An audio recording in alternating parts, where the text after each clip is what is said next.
అభ్యర్థిగా తీన్మార్ మల్లన్న మీ అందరికీ తెలుసు ఈరోజు లక్షల మందిని తన ప్రశ్నించే గొంతుతోటి ప్రభుత్వం చేసే అవినీతిని ప్రశ్నిస్తూ ఈరోజు ప్రజల్ని చైతన్యవంతం చేసి బీఆర్ఎస్ ప్రభుత్వ పతనానికి ఆయన ఒక నాంది పలికిందని కూడా నేను ఈ సందర్భంగా మనవి చేస్తున్నాను.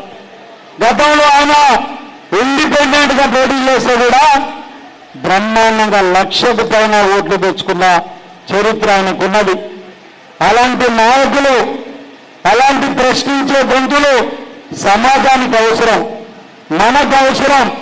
కాబట్టి రేపు విద్యావంతులందరూ కూడా తీన్మార్ మల్లన్నను కూడా ఆశీర్వదించి పెద్ద ఎత్తున విజయవంతంగా గెలిపించాలని తెలియజేస్తూ ఈ అవకాశం ఇచ్చిన పెద్దలందరికీ కూడా ధన్యవాదాలు తెలియజేస్తూ మరి మా ఎంపీ గారిని ఎమ్మెల్సీ అభ్యర్థిని అయ్యా మీరు ఎట్లా గెలుస్తారు, గెలిచిన తర్వాత మా సూర్యాపేట ప్రజల చిరకాల కోరిక రైల్వే లైన్ తెచ్చే ప్రయత్నం మా సూర్యాపేటకు తీసుకురావాలని చెప్పి మేము కోరుకుంటున్నాం.